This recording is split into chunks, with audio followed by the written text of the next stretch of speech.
Hello to my e-learning friends. Are you ready to get started for our e-learning year? You are? Okay, so the first thing that we need to do is we need to set up your e-learning space at home. You have a classroom at school. Why can't you have something similar to it at home? So I'm going to give you some tips, kiddos, and some tricks for moms and dads to help you set up that e-learning space to help you be successful this school year, especially since this is all so new to everybody. So the first thing that mom, dad, and kiddos need to have is a conversation on how the child learns the best. So if they're more visual, or if it helps you when you listen, or you have to see things, or you feel like you get the wiggles a lot and you have to move around, or you need frequent breaks, or math is really challenging, so you need those breaks in there, or you really love reading, so you don't need a lot of time for that. That's a conversation that you need to have with mom and dad so they can help make your space and help you learn the best. If they don't know how you learn the best, it's going to be impossible for them to find out, how to help you. So after you do that, come up with a place in your home where you can put your e-learning space. If you really need to have a quiet space, you need to find a place that's quiet. If you don't mind a little bit of distraction or you don't mind any background noise, then it's okay if you're out where other things are happening. If you really like to sit in a comfy chair, make sure you have a comfy chair. That makes sense? Okay, so I suggest having a spot in your bedroom if you have a place, or an extra room like a guest room or a den or an office.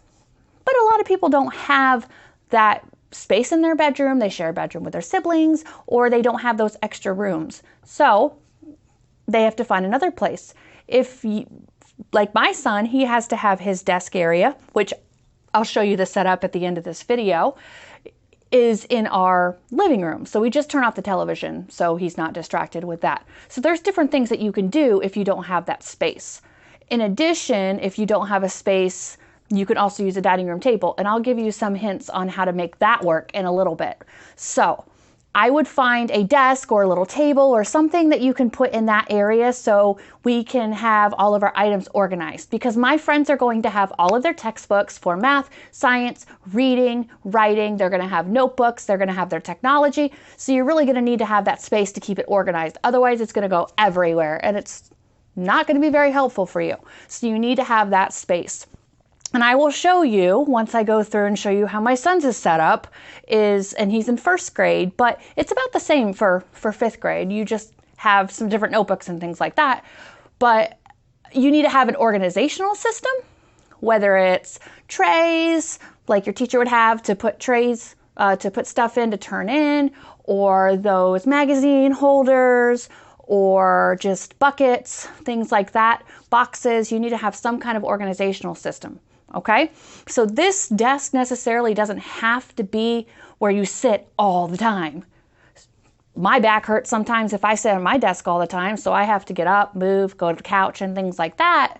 And that's okay, because that'll help you learn better. You can't learn better if your back is hurting or your head is hurting because you're constantly doing this. That's fine. Your area is where you keep your things. It's where you keep organized, and so you can have a successful day and year. You have your physical space all set up, and you have a comfy chair and a desk, and everything is at your fingertips and ready to go for the first day of school. What you need to do is you need to learn, how am I going to organize my space and my day and my time? It's a lot of stuff. Usually your teacher says, get out your math books, get out your science books, so you know exactly what you need to do. But you're a little more independent right now. So you have to get a planner. I am providing you with a planner, and I'm going to show you in another video how to set up your planner with things that are due and how to break up projects. You have 2 weeks to do a project. How do I break that up?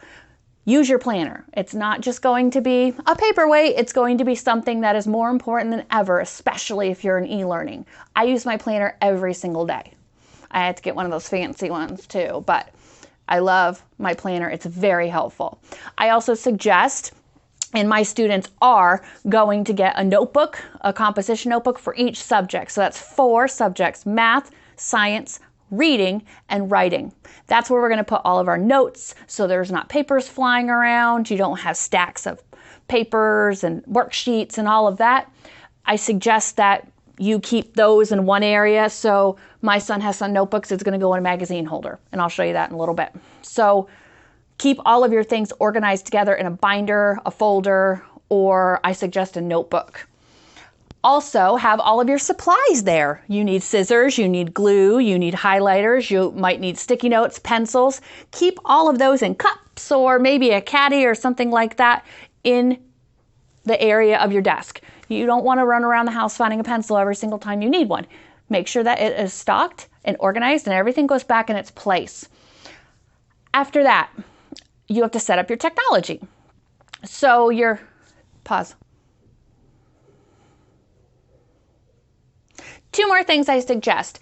There are two ways that you can do this. You can do this with a whiteboard and you can put it on the wall. I get those picture strips and I stick them on the back of the whiteboard and I put the whiteboard on the wall. I have two of them for my son.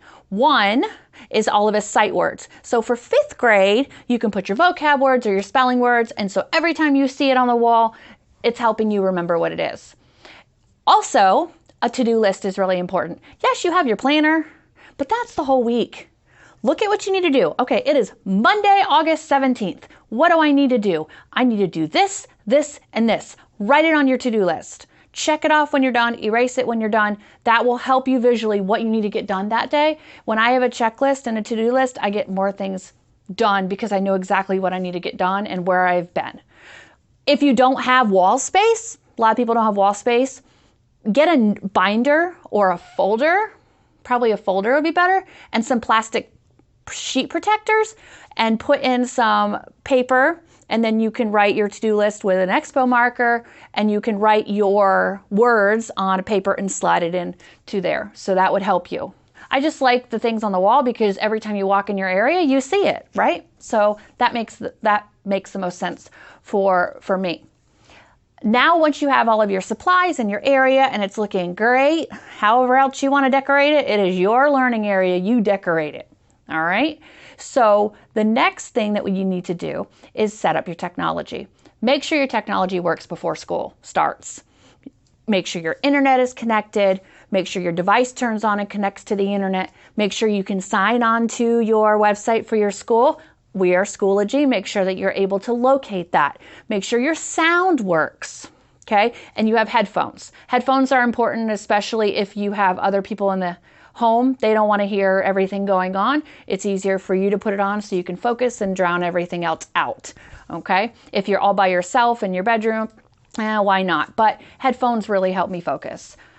Also, if you have a computer, make sure that it is set up to where you can see it. If it is a tablet, then I suggest getting a keyboard because it's very hard to type long responses using the keyboard and swiping. So typing is very effective. And for a computer, I suggest getting a mouse. It's easier to manipulate and quicker and kind of less frustrating when you click on the wrong spot. For me, it frustrates me when I click on the wrong spot. So I use a mouse. Make sure that you're able to connect, that you know your password to get in, and that you're ready to go for the first day of school. Setting this area up for your child, and if you have multiple children, they can share that if needed. If you have multiple children and you don't want them to share that area, this is what I suggest. Use the dining room table or an island if you have an island, or a breakfast bar if you have a breakfast bar. Get them a crate or a box. I suggest a plastic crate, it's stronger, and put everything that they need, their textbooks, their notebooks, their computer, their headphones, everything that they need for e-learning, put it in that box when they're done, put it somewhere safe, bring it out for the next day, and then everything's in one place. So those are my tips at setting up your e-learning space.